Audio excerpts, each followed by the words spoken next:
તો સ્થાનિક સ્વરાજ્યની ચૂંટણીને લઈને ભાજપની તૈયારીઓ પૂરજોશમાં ચાલી રહી છે। અમદાવાદ શહેરમાં 299 વોર્ડ માટે ભાજપના ઉમેદવારો શોધવાની પ્રક્રિયા તેજ કરવામાં આવી છે। શહેરના 7 જુદા જુદા વિસ્તારોમાં સેન્સ પ્રક્રિયા યોજાઈ। ટિકિટ મેળવવા ઇચ્છુક લોકો આજે નિરીક્ષકો સમક્ષ પોતાની દાવેદારી રાખશે। તો સાયન્સ સિટી વિસ્તારમાં જોધપુર, વેજલપુર, સરખેજ અને મક્તમપુરાની સેન્સ પ્રક્રિયા, નારણપુરામાં, ખેતી બેંકમાં, ચાંદોડિયા, સાબરમતી, રાણી, ચાંદખેડાની સેન્સ પ્રક્રિયા હાથ ધરાશે અને 2 દિવસ ચાલનારી આ સેન્સ પ્રક્રિયા નિયત સમય કરતા મોડી શરૂ થઈ છે। સેન્સ પ્રક્રિયાના પહેલા દિવસે નીરસ વાતાવરણ જોવા પણ મળ્યું અને સાયન્સ સિટી વિસ્તાર જ્યાં વેજલપુરના વોર્ડ માટે ઓછા દાવેદારો જોવા મળ્યા। સેન્સ પ્રક્રિયામાં આંતરિક સંકલનનો અભાવ હોવાના પણ દ્રશ્યો જોવા મળ્યા।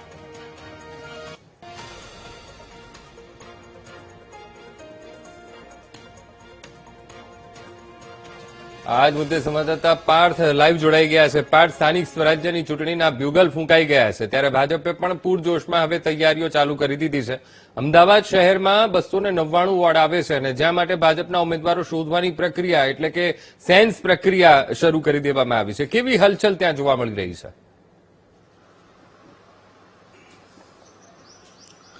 જી અંકુર, આજ વહેલી સવારથી જ ભાજપ દ્વારા સેન્સ પ્રક્રિયાની શરૂઆત કરવામાં આવી છે। અમદાવાદ શહેરની વાત કરવામાં આવે તો આજે કુલ 29 જેટલા વોર્ડની સેન્સ પ્રક્રિયા હાથ ધરવામાં આવી છે। આપણે અત્યારે અમદાવાદના સાયન્સ સિટી વિસ્તારમાં છીએ કે જ્યાં અત્યારે હાલમાં જોધપુર, વેજલપુર, સરખેજ, મક્તમપુરા વોર્ડની અત્યારે હાલમાં સેન્સ પ્રક્રિયા થઈ રહી છે। તમે જે આ દ્રશ્યો જોઈ રહ્યા છો અમદાવાદના સાયન્સ સિટી વિસ્તારમાં આવેલ આરકે રોયલ હોલ સાયન્સ સિટીના આ દ્રશ્યો છે કે જ્યાં અત્યારે હાલમાં સેન્સ પ્રક્રિયા ચાલી રહી છે।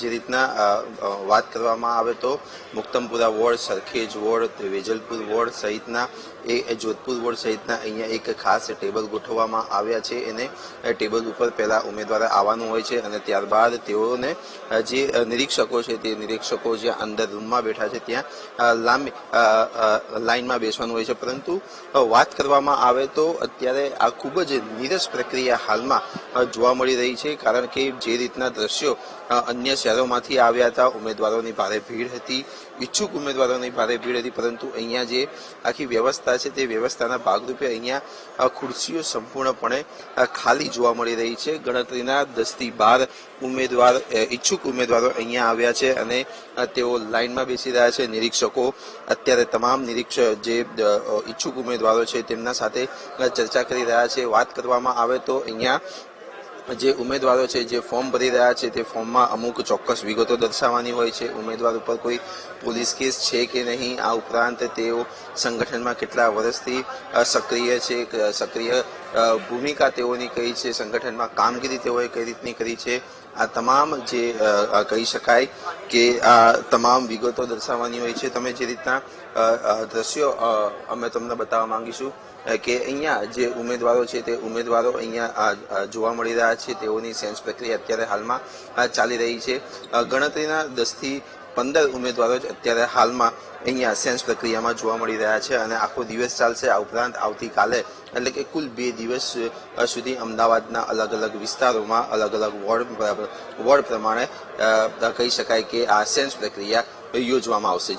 જી બિલકુલ પાર્થ, સમગ્ર માહિતી સાથે જોડાવા બદલ આપનો આભાર। તો સાયન્સ સિટી ખાતે પશ્ચિમ વિસ્તારના જેટલા વોર્ડ છે તેની સેન્સ પ્રક્રિયા શરૂ કરી દેવામાં આવી છે, પણ અત્યારે પાંખી હાજરી જોવા મળી રહી છે। શહેરના 7 વિસ્તાર માટે સેન્સ પ્રક્રિયા એ શરૂ કરી દેવામાં આવી છે અને 2 દિવસ સુધી આ સેન્સ પ્રક્રિયાની કામગીરી ચાલવાની છે। ત્યારે ભાજપના નિરીક્ષકો એ સેન્સ પ્રક્રિયા કરશે અને સાથે સાથે જેટલા પણ ટિકિટ ઈચ્છુકો છે તેઓ પોતાનો પક્ષ એ નિરીક્ષકો સામે મૂકશે કે તે કેમ લાયક છે એ જે તે બેઠક ઉપર લડવા માટે। તો શહેરના 7 વિસ્તારો કે જ્યાં સેન્સ પ્રક્રિયા એ શરૂ કરી દેવામાં આવી છે।